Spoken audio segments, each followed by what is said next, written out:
Hello everyone, welcome to you in this course. Today I'm going to cover uh, object oriented programming in system Verilog. So let's start. All are set. Okay, class. What is class? So you already familiar with these topics, class and what are object in C++ programming in your college semester. So they are not different from that subject. So let's start. What is class? System Verilog introduces object-oriented class data type. It is a data type in System Verilog. So it is a user-defined data type that includes data, function and task that operates on data. तो class के अंदर जो data हम define करते हैं उन्हें हम properties कहते हैं और जो सब रूटीन डिफाइन करते हैं सब रूटीन मतलब फंक्शन एंड टास्क इनको हम मेथड बोलते हैं या फिर सब रूटीन बोलते हैं जो हम क्लास के अंदर डिफाइन करते हैं। तो क्लास के अंदर दो चीज़ें हैं, एक properties and second one is सब रूटीन्स। तो both are the member of class, ये क्लास के दोनों मेंबर हैं। और क्लास को हम क्लास के जो ऑब्जेक्ट हैं उनको मेन क्लास के जो मेंबर्स हैं उनको हम कैसे एक्सेस करेंगे। तो उनको एक्सेस करने के लिए हमें एक ऑब्जेक्ट क्रिएट करना होता है।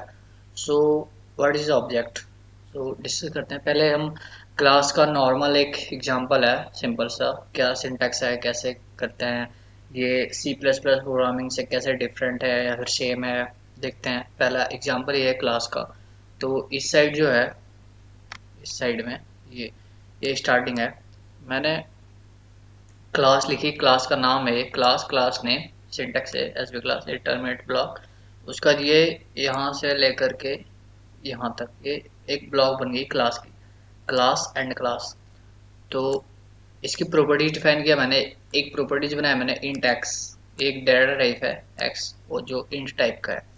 सेकंड है मैंने एक मेथड बनाया टास्क, टास्क का नाम क्या सेट, सेट के अंदर मैंने एक आर्गुमेंट लिखा है, पास किया है इंट आई, आर्गुमेंट है इसका आई। और उसके बाद इस आई जो यहाँ पे आई है, ये इस आई में जो भी वैल्यू रहेगा वो मैं एक्स में असाइन कर दूंगी। ये एक्स कौन सा है जो ऊपर डिफाइन है, डिक्लेयर किया हुआ है यहाँ पे, इसमें डिफाइन करूँगा। ये टास्क का मेरा काम है। तो जब भी मैं टास्क को कॉल करूँगा, टास्क सेट कॉल करूँगा और उसमें एक आर्गुमेंट पास करूँगा, जो वैल्यू पास होगी उस जब कॉल करेंगे उस वक्त, तो वो वाली वैल्यू इसमें असाइन होगी, इस एक्स में वैल्यू अपडेट हो जाएगी। तो इसको एक तरह से हो गया सेट, मैंने एक्स को सेट किया। अब सेकंड मैंने लिखा है गेट, मतलब इस वैल्यू को गेट करते हैं। तो फंक्शन इंट गेट, एक जो गेट है ये एक तरह से वेरिएबल, एज ए वेरिएबल भी काम करता है। अगर आपने फंक्शन टास्क कवर करा होगा तो आपको पता होगा, एक वेरिएबल है इंट टाइप का गेट, पर ये फंक्शन का नाम ही है। तो इसमें नो आर्गुमेंट है, हम नो कोई भी आर्गुमेंट पास नहीं करे इसमें। तो हम रिटर्न करवा है सिंपल रिटर्न कीवर्ड से रिटर्न एक्स। तो जब हम गेट फंक्शन को कॉल करेंगे तो ये एक्स की वैल्यू रिटर्न करेगा। और ये एंड फंक्शन, ये एंड क्लास। तो ये मैंने पूरी क्लास डिफाइन कर दी है। अब आगे इसकी ऑब्जेक्ट कैसे क्रिएट करें, इसको कैसे यूज करें, इस डाटा टाइप का क्लास डाटा टाइप है। तो हम आगे बढ़ते हैं। इसके बाद ये लिखी मैंने, यहाँ से स्टार्ट हुआ मैंने मॉड्यूल, मॉड्यूल का नाम है मेरा एस बी क्लास एग्जाम्पल्स। उसके बाद मैंने क्या किया, जो क्लास का नाम क्या है मेरा एस बी क्लास, तो ये मेरी एस बी क्लास है। क्लास का नेम और उसका हैंडल, कोई भी अपना नाम लिख सकते हैं, ये यूजर डिफाइंड नाम है ये। तो एक नाम मैंने क्रिएट किया, उसको बोलते हैं हैंडल, या हैंडल क्रिएट किया मैंने क्लास का। फिर ये क्लास का इंस्टेंस है, ये क्लास का इंस्टेंस है। तो आगे बढ़ते हैं। इनिशियल बिगिन मैंने लिखा, तो S V class class two, एक यहाँ पे मैंने इंस्टेंस, तो आप इंस्टेंस एक ऐसे क्रिएट कर सकते हो। अब सेकंड टाइप है इंस्टेंस क्रिएट करने का, यहाँ पे इस पे देखो, इनिशियल ब्लॉक के अंदर मैंने क्लास का नाम लिखा है एस बी क्लास और उसके instance class two. Second instance, instance मैंने किया और इंस्टेंस क्रिएट करते साथ ही मैंने न्यू, न्यू का एक डिफॉल्ट कंस्ट्रक्टर है, कंस्ट्रक्टर के बारे में हम कवर करेंगे आगे।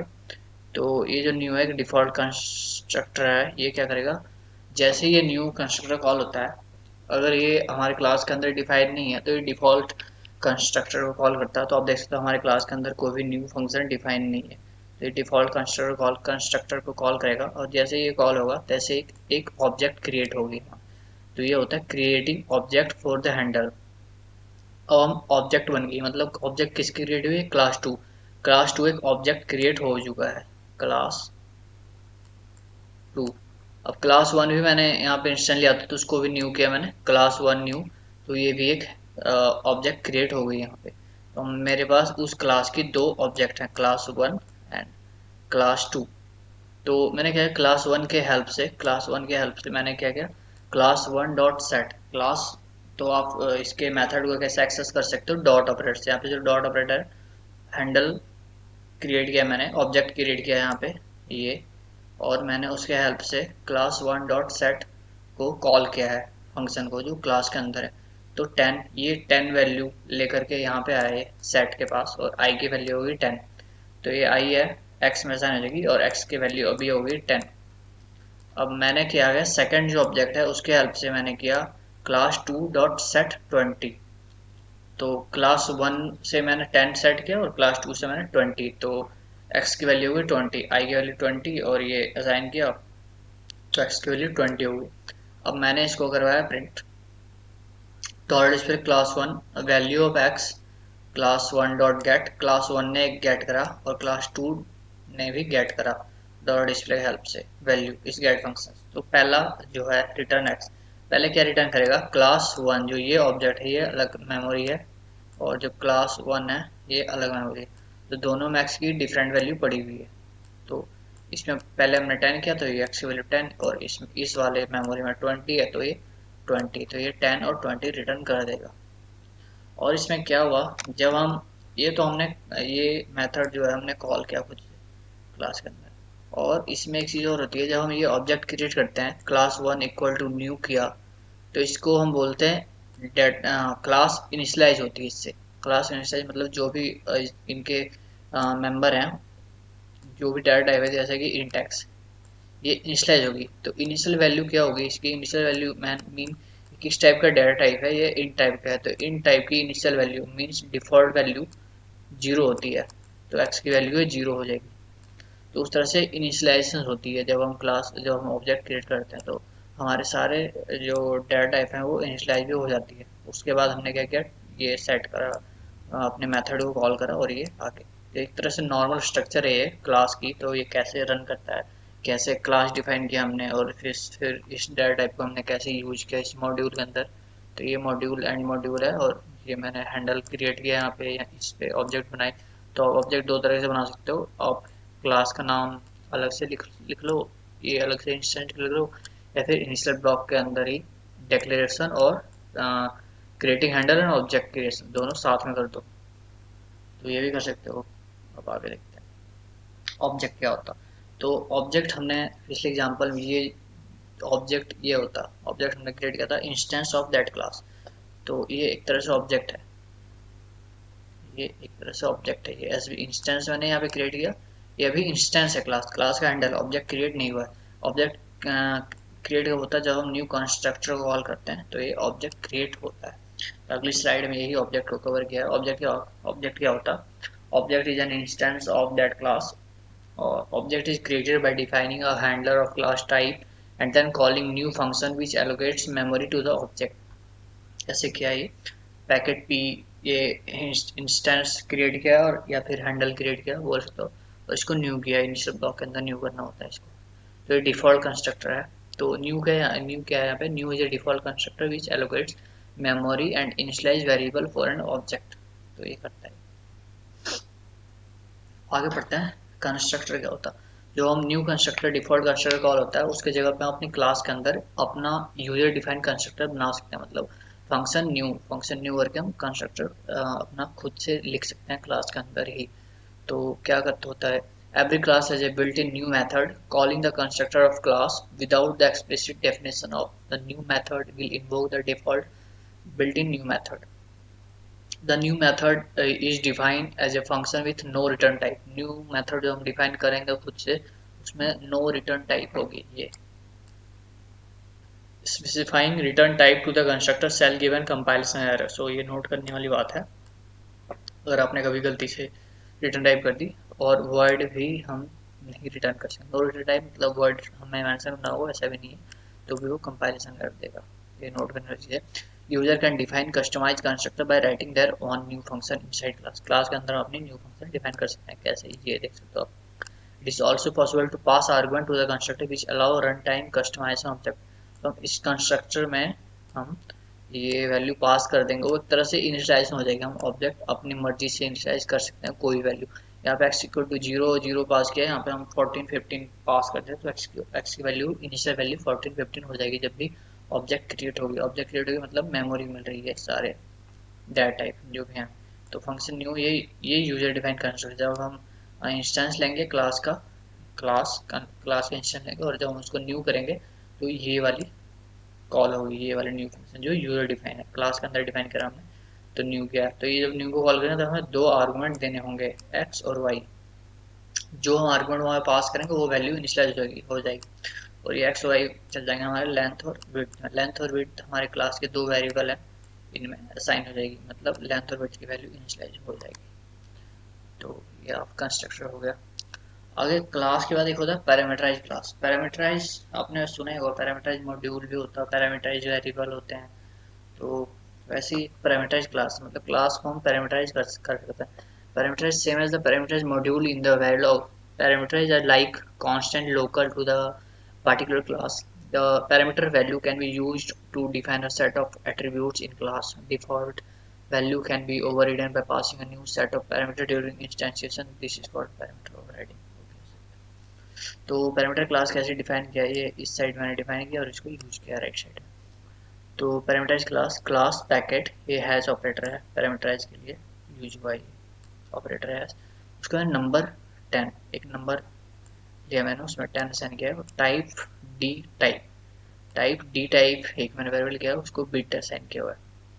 और ये हो गई type D type, type D type sign bit. Okay, D type data number function word randomize. ये कोड में लिखा हुआ है तो उसको रन करके देखते हैं उसमें क्या होता है टूल में।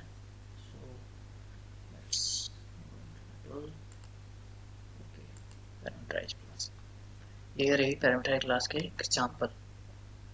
तो क्लास पैकेट है नंबर इक्वल 10 टाइप, टाइप एक रीडिफाइंड कीवर्ड है, उससे हम टाइप डिक्लेयर कर सकते हैं अपनी, यूजर डिफाइंड टाइप होता है।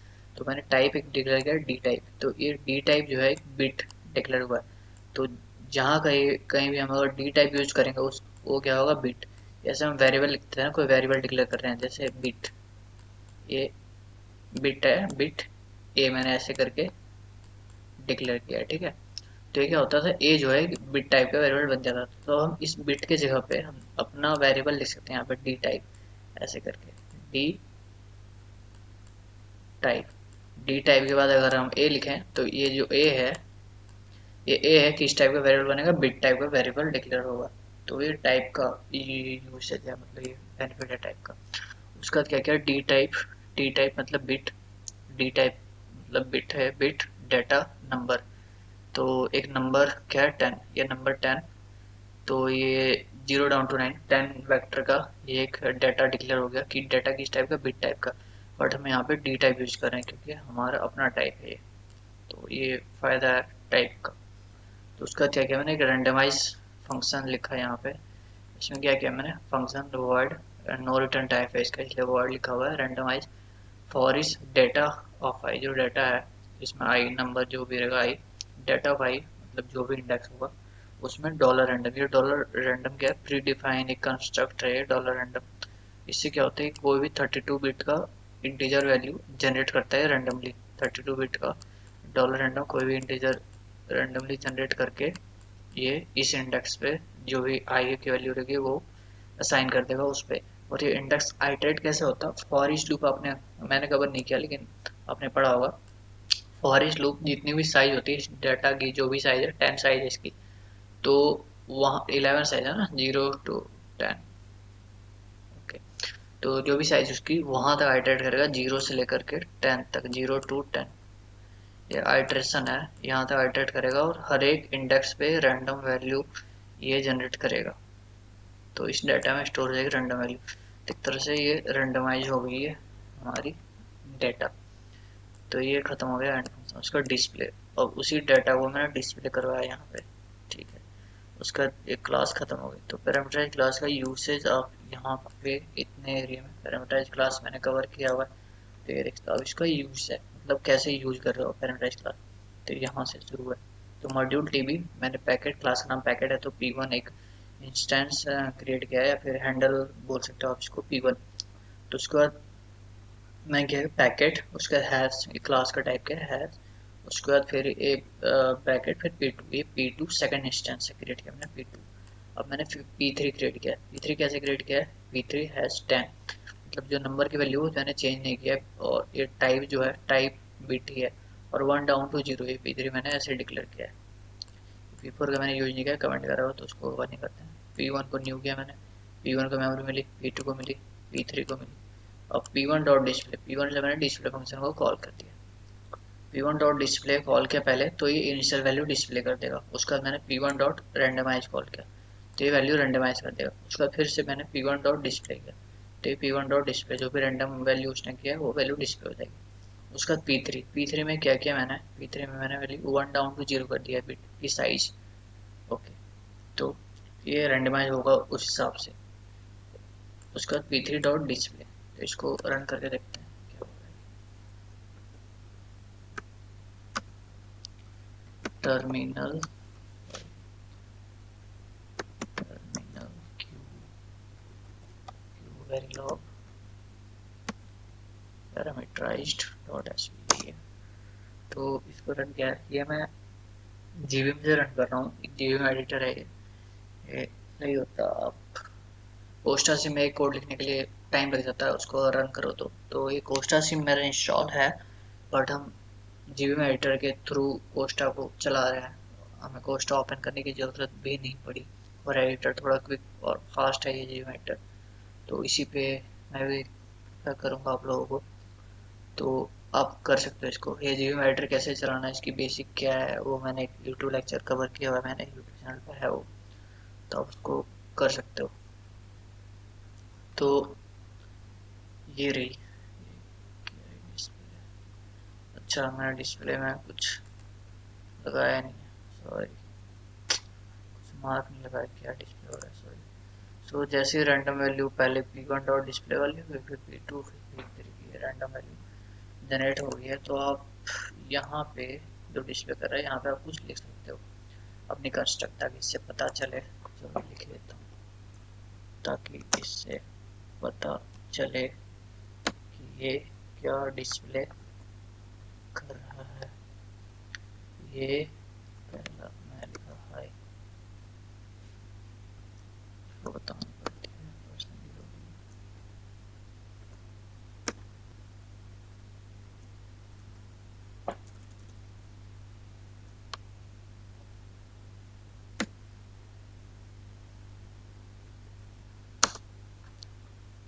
तो उसको चेंज किया, फिर डिस्प्ले हुआ फर्स्ट टाइम।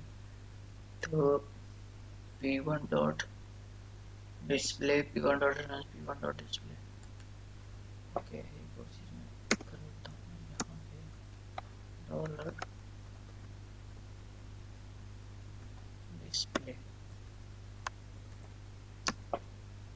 इस जगह पे मैं करता हूँ P3 डॉट डिस्प्ले। ये कॉल कर रहे हैं हम यहाँ पे, और ये मैं यहाँ पे मिल लेता हूँ डॉलर डिस्प्ले।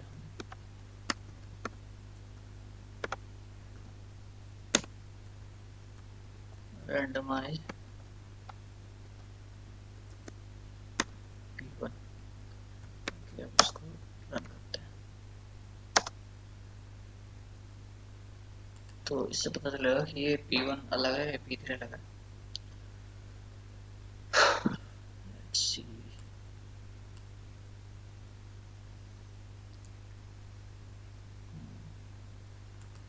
ठीक है, थोड़ा इनिशियल वैल्यू है, फिर मैंने 0 0 0 देख लो आप, 0 0 और इनिशियल वैल्यू 9 टोटल।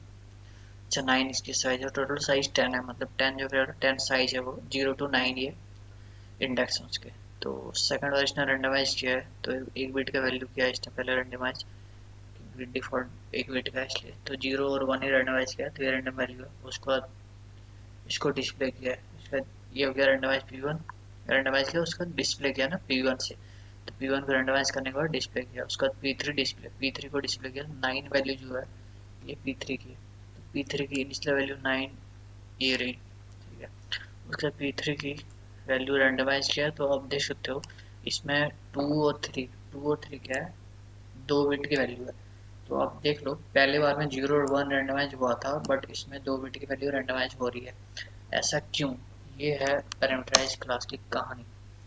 तो यहाँ पे आप देखो इनिशियली क्या है, मेरा जो बिट है सिंगल बिट लेगा ये, यहाँ पे जो मैं P3 जब ऑब्जेक्ट क्रिएट कर रहा हूँ, यहाँ पे इनिशियलाइज कर रहा हूँ, तब इंस्टेंस ले रहा हूँ जब, तो ये 10 मतलब मेरी जो नंबर की साइज है, डाटा की साइज वो 10 है, बट जो टाइप है ये बिट बिट जिस टाइप का है वो कितना साइज है, 2 बिट का। तो ये इस वजह से ये 2 बिट है, इस वजह से उसकी साइज 0 और 3 मतलब वो वैल्यू जो रैंडम हो रही थी रेंडमाइज, और 0 2 और 3 कवर करता था 2 बिट, तो यहाँ से आप यूज कर सकते हो। तो पैरामीटराइज्ड क्लास में बस इतना ही सही था, ये आप देख सकते हो इसकी एप्लीकेशन क्या है, यूसेज क्या है अपने हिसाब से। तो आगे मैं क्लास को ही आगे कवर करता हूँ, तो आगे बढ़ते हैं। कंस्ट्रक्ट हो गई पैरामीटर क्लास, एक दिस कीवर्ड आता है इसमें, तो दिस कीवर्ड क्या है ये हम एग्जांपल से कवर करना चाहते हैं। This keyword use to refer class properties, ये अभी मत पढ़ो, ये समझ जाएगा आगे मैं एग्जांपल से कवर करना चाहता हूँ इसको, दिस कीवर्ड को मैं एग्जांपल से कवर करूँगा। तो एग्जांपल ये मैंने पीपीटी में कवर किया हुआ है, ये एग्जांपल है, बट यहाँ पे विजुअल नहीं है, तो मैंने अपने एडिटर में ही लिखा हुआ है, ये रही दिस की एग्जांपल। तो ये रहा दिस कीवर्ड की एग्जांपल। तो ये क्लास यहाँ पे एंड क्लास, इसको थोड़ा ध्यान से देखना, ये इंटरव्यू में भी पूछते हैं दिस का क्या यूज है, क्या होता है ये, तो इसके लिए इम्पोर्टेंट है ये, तो आप इसको ध्यान से देखो। मैंने क्या किया इतने दूर में, class packet, class name packet, okay. उसका मैंने क्लास की प्रॉपर्टीज मतलब उसके डाटा टाइप डिक्लेयर किए हैं, बिट एड्रेस जो है बिट टाइप का 32 बिट है, data 32 bit, right single bit का, और पैकेट टाइप स्ट्रिंग टाइप का, किस टाइप का पैकेट है। उसका मैंने फंक्शन क्या है, इस फंक्शन के अंदर मैंने वेरिएबल डिक्लेयर किए हैं, इस फंक्शन के अंदर मैंने क्या वेरिएबल डिक्लेयर किए हैं, एड्रेस, डाटा, राइट, एड्रेस देख रहे हो 32 बिट का, data 32 bit, right single bit, packet type string. तो ये नाम सेम है, बट आप डिफरेंट नाम भी दे सकते हो, यहाँ पे इनके अलग नाम दे सकते हो। तो अलग नाम अगर अगर ये अलग नाम है तब तो दिस की यूज नहीं आएगी, दिस का कोई भी यूज नहीं कर रहा, दिस एग्जिस्ट ही नहीं करेगा सिस्टम वेरिएबल में। अगर ये नाम डिफरेंट है इस वाले नाम से तो कोई दिक्कत नहीं है, मेरी प्रोग्राम सही चलेगी। बट यहाँ पे सेम नाम है तो हमें प्रॉब्लम है इसमें। क्या प्रॉब्लम है वो हम कवर करते हैं। हमें दिस की ज़रूरत पड़ेगी सिर्फ इस वजह से क्योंकि ये सेम नाम है, ये वाले, ये नाम और ये नाम दोनों सेम नाम है। तो आगे क्या मैंने फंक्शन के अंदर ये मैंने आर्गुमेंट डिफाइन किए, यहाँ तक वो क्लियर हुआ। उसके बाद मैंने ये जो एड्रेस है, ये एड्रेस मैंने एड्रेस में असाइन किया, किस वाले एड्रेस में मैं असाइन करना चाहता हूँ, ऊपर जो एड्रेस है ना इस वाले एड्रेस में मैं असाइन करना चाहता हूँ। ये जो डाटा है मैं ऊपर वाले पे असाइन करना चाहता हूँ, ये राइट जो है ऊपर वाले में मैं असाइन करना चाहता हूँ इसमें, और ये पैकेट टाइप है इसमें असाइन करना चाहता हूँ मैं यहाँ से आर्गुमेंट पास हुआ। तो उसका मैंने इनको डिस्प्ले किया है, मैंने इन सबको एक डिस्प्ले फंक्शन बना करके। तो ये यहाँ तक आप समझ गए, क्लास मेरा क्या कर रहा है आपका क्लियर हो गया अभी तक मोडो।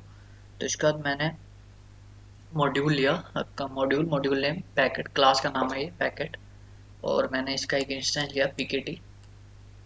उसके बाद इनिशियल ब्लॉक में पैकेट को पीकेटी को न्यू किया। तो न्यू एक यूजर डिफाइन कंस्ट्रक्टर है, डिफॉल्ट कंस्ट्रक्टर नहीं है, और न्यू को जब मैं डिफाइन कर रहा हूँ तो इनमें आर्गुमेंट पास करनी होगी। तो पहला क्या है एड्रेस, तो ये जो पहले H10 है ये एड्रेस में जाके असाइन होगी, इस एड्रेस की वैल्यू ये होगी। उसके बाद ये HFF है, ये हमारी डाटा की वैल्यू होगी इसकी। उसका अगली वैल्यू मैं दे रहा हूँ 1, मीन ये राइट की वैल्यू है 1। उसका पैकेट टाइप एक स्ट्रिंग टाइप का, तो मैंने एक स्ट्रिंग पास किया गुड पैकेट। तो ये सारी वैल्यू जा करके इसमें पास होगी, ठीक है। उसके बाद ये वैल्यू मैं चाहता हूँ कि ये वैल्यू जो है, ये एड्रेस डेटा राइट पैकेट, ये वैल्यू है सारे, ये वैल्यू ऊपर जो मेरे क्लास में जो वेरिएबल है उसमें असाइन हो। तो मैंने सिंपल लिखा है इस, ये लेफ्ट हैंड साइड में जो है ये एड्रेस है, लेफ्ट हैंड साइड में ये चीज़ कवर की गई, ये पूरी, ये, तो ये इस एड्रेस में ये वाली एड्रेस असाइन हो, तो ऐसा असाइन किया हुआ है। असाइन करने के बाद मैंने डिस्प्ले फंक्शन को कॉल किया यहाँ पे, तो मैं ऐसा कर रहा हूँ, ठीक है। तो मैं इसको रन करता हूँ, terminal Verilog this underscore ag1.sb, तो ये मैंने रन किया, ये मैं अपने एडिटर में यूज कर रहा हूँ। तो इससे क्या हो रहा है, जो मैंने वैल्यू पास किया वो आनी चाहिए डिस्प्ले में, बट क्या हो रहा है देखते हैं। ये देख लो, तो ये जीरो आ रही है, एड्रेस की वैल्यू जीरो, डाटा की वैल्यू जीरो, राइट की वैल्यू जीरो, और पैकेट टाइप की स्ट्रिंग की नल होती है ना वैल्यू, तो ये आ रही है। ऐसा क्यों आ रहा, क्या प्रॉब्लम है, अब देखते हैं यहाँ पे इसमें। तो ये प्रॉब्लम है, बताता हूँ। ये डेटा है, ये एड्रेस डेटा बिट, ये और ये दोनों नाम सेम है।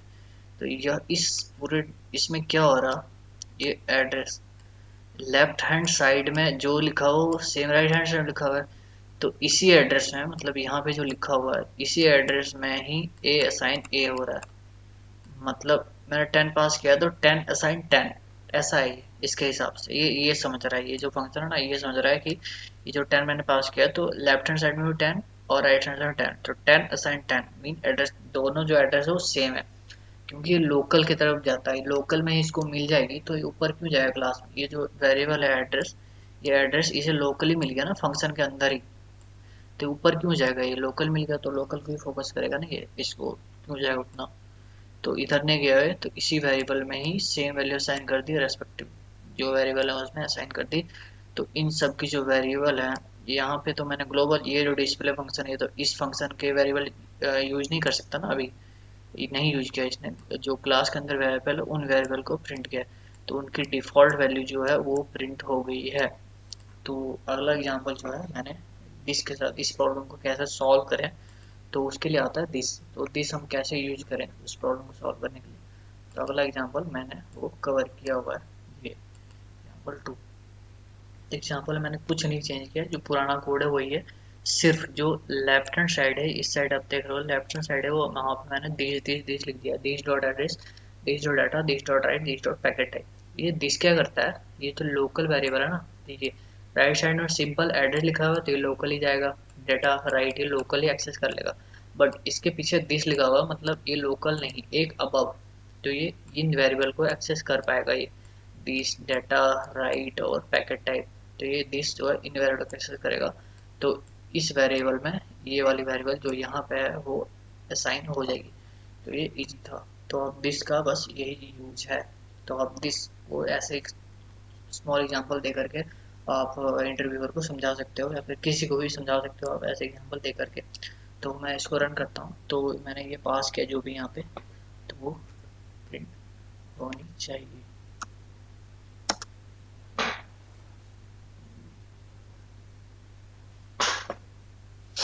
तो ये देखते हैं प्रिंट हो भी रहा है या नहीं।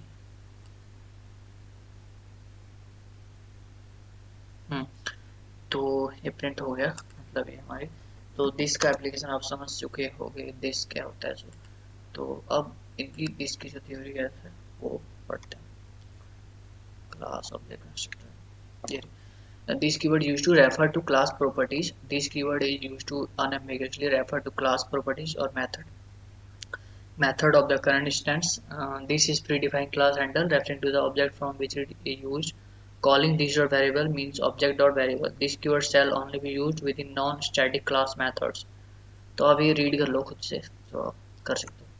ये एग्जांपल मैंने पहला कवर किया था, सेकंड एग्जांपल, और ये आगे पढ़ते हैं हम स्टैटिक क्लास मेंबर्स।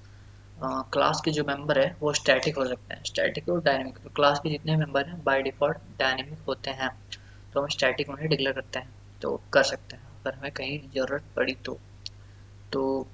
पढ़ते हैं ये स्टैटिक क्या होता है। Class member can be created with the keyword static. Class member with the keyword static are called static. The class can have static properties and static method. Function task जो है उनको भी हम स्टैटिक डिक्लेयर कर सकते हैं। Single copy of static variable shared across multiple instances. Okay, the class can have multiple instances. Each instance of class will be having its own copy of variables. Sometimes only one version of variable is required to be shared by all instances. एक ही memory है वो multiple जगह पे share हो रही है। तो ये सिंटैक्स क्या है, बस आप डाटा टाइप डील करते हो क्लास के अंदर, उसके तरह स्टैटिक लगा लो। तो वो है static method can access only static properties of the class and access non static. अच्छा, स्टैटिक जो मेथड है वो स्टैटिक प्रॉपर्टीज को एक्सेस कर सकते हैं, स्टैटिक मेथड को वर्चुअल नहीं कर सकते। वर्चुअल हम आगे पढ़ेंगे क्या है जो। तो एग्जांपल है, मैंने दो दो तीन एग्जांपल कवर किए हैं, तो एग्जांपल स्टैटिक का देख लेते हैं। और ये स्टैटिक कवर करने के बाद मैं असाइनमेंट कवर करूँगा, क्लास असाइनमेंट। वो क्या होता है, सैलो कॉपी, डीप कॉपी, तो वो थोड़ा लंबा जाएगा, तो उसके लिए मैं सेपरेट, वो इम्पोर्टेंट टॉपिक है इंटरव्यू पर्पज़ के और कॉन्सेप्चुअल है थोड़ा, तो अगली लेक्चर में मैं उसको कवर करूँगा। नेक्स्ट सेशन जो जब भी अपलोड करूँगा तो उस पर आप देख लेना, वो थोड़ा इंपॉर्टेंट भी है और मैं उसको अच्छे से कवर करूँगा। तो अभी स्टैटिक कवर कर लेते हैं, एग्जाम्पल जो है स्टैटिक का, ये 4 एग्जाम्पल स्टैटिक के तो कवर करते हैं। पहले एग्जाम्पल रेडी किया है, class packet byte packet ID static byte. ये जो नंबर ऑफ पैकेट मैंने क्रिएट किया है ये बाइट टाइप का है, 8 बिट का होता है। तो मैंने इसको स्टैटिक डिक्लेयर किया। तो यहाँ पे ध्यान रखने वाली चीज़ है एक, और ये फंक्शन न्यू है, फंक्शन न्यू है number of packets created plus plus. तो ये जो है ना, इसमें इंक्रीमेंट कर रहा हूँ मैं, ठीक है, न्यू फंक्शन जब इंस्टाज हो रही तो। और ये जो न्यू जो इंस्टाज हो रही है उसको मैं इस वाले में असाइन कर रहा हूँ, पैकेट आईडी में जो भी न्यू होंगी प्लस प्लस को मैं असाइन किया। यहाँ तक चीज़ें हो रही है, और डिस्प्ले मैंने इसको सिर्फ इस ऊपर वाले को डिस्प्ले किया है, पैकेट आईडी को। तो आगे तो पैकेट, पैकेट ऑफ 3 मतलब packet of 1, packet of 2, packet of 3 ऐसे करके मेरी 3 ऑब्जेक्ट बन गए, ठीक है। यहाँ से packet of 1, packet of 2, packet of 3 करके, तो मैंने फॉरेस्ट लगाया, फॉरेस्ट के अर्थ तीनों को डिस्प्ले करते गए। तो 3 बार ऑब्जेक्ट क्रिएट हुए ये, packet of 1, packet of 2, packet of 3, और 3 बार ये डिस्प्ले फंक्शन को कॉल करें इसने। पहले न्यू को कॉल किया इसने, डिफॉल्ट कंस्ट्रक्टर को कॉल करता है, बट ये हमारा यूजर डिफाइन कंस्ट्रक्टर है तो इसको कॉल करेगा। तो इसको कॉल किया, तो इसको कॉल करते ही इंक्रीमेंट कर रहा है। तो क्या आउटपुट आएगी इसकी, आप बताओ। पहले पहले इसने पैकेट 1 न्यू किया, मतलब नंबर पैकेट ग्रेड है, इसकी वैल्यू इंक्रीमेंट हो गई, इसकी वैल्यू एक बढ़ गई। फिर से डिस्प्ले किया, पहली वैल्यू डिस्प्ले हो गई। फिर से इसने न्यू किया, फिर से इंक्रीमेंट हुई, इसकी वैल्यू हो गई पहले 1। तो ये स्टैटिक टाइप है तो ये होल्ड करेगा वैल्यू, फिर हो जाएगी 2, फिर ये 3। तो उसके बाद इसमें असाइन कर रहा है वैल्यू। तो देखते हैं क्या आउटपुट आ रहा है। टर्मिनल टर्मिनल क्यू लॉग और फाइल नेम स्टैटिक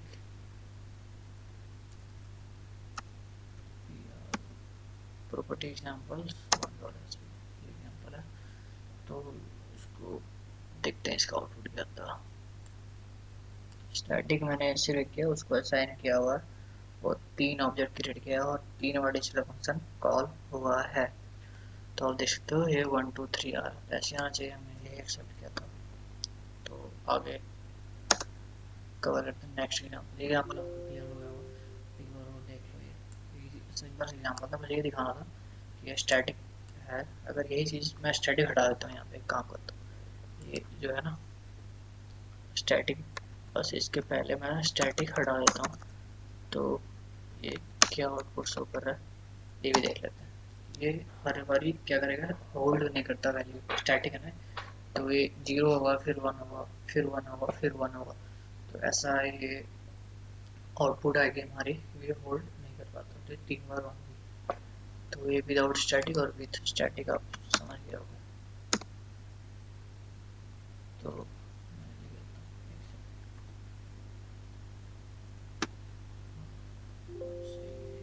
पहले थोड़ा सा कर दिया मैंने, और पूरा एग्जाम्पल का करता हूँ। जैसे एग्जाम्पल मैंने क्या किया, स्टैटिक मेथड हो चुके, मेथड को मैंने स्टैटिक किया। स्टैटिक बाइट वैसे ही पहले एग्जाम्पल की तरह और function new number packet created plus plus और पैकेट आईडी। ठीक है, यहाँ तक तो सही है। उसका function word display steady give track number increment function word display. यार ये तो सेम एग्जांपल पर वाली है।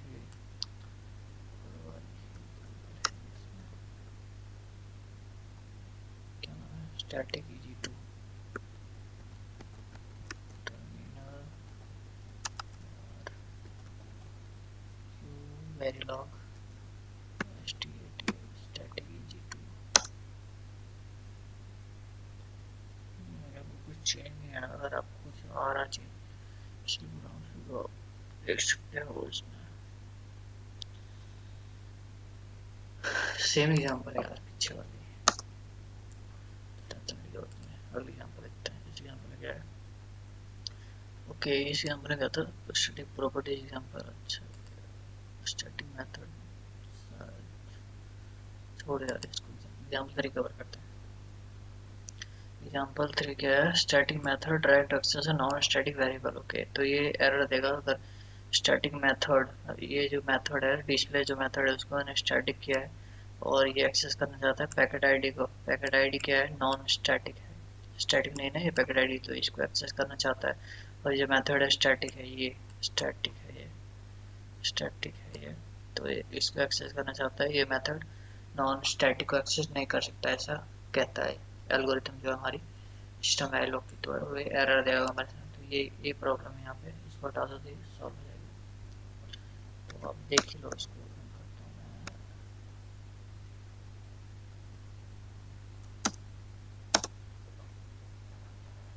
तो ये देखो आप सामने 4 एरर आ रहा है। From static method static non static को एक्सेस करना चाह रहा है। तो एग्जाम्पल हो गया। अब अगले एग्जाम्पल क्या है? अब देखो कमाल, स्टैटिक का क्या मेन यूसेज है। Static class properties without creating object accessing static class property. Class की जो स्टैटिक है मीन्स ये, तो इनको हम बिना ऑब्जेक्ट क्रिएट किए हुए भी एक्सेस कर सकते हैं with the help of scope resolution operator. Let's see the magic. Okay, function new number of packet created increment किया है नंबर पैकेट को न्यू फंक्शन ने। और ये इसने स्टैटिक डिस्प्ले फंक्शन है स्टैटिक, इसके भी इसने स्टैटिक किया है, तो यहाँ पे भी कोई दिक्कत नहीं, पास है। मॉड्यूल मैंने पैकेट किया है यहाँ पे create packet P, P instance बनाया है मैंने, इस पी को न्यू किया है। अच्छा, न्यू किया है। ओके, उसके बाद accessing static variable with class handle P.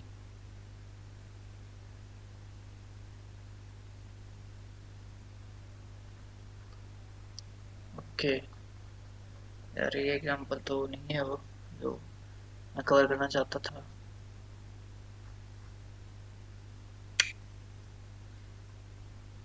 क्योंकि यहाँ पे इसने ऑब्जेक्ट क्रिएट कर ही दिए हैं, फिर क्या फायदा।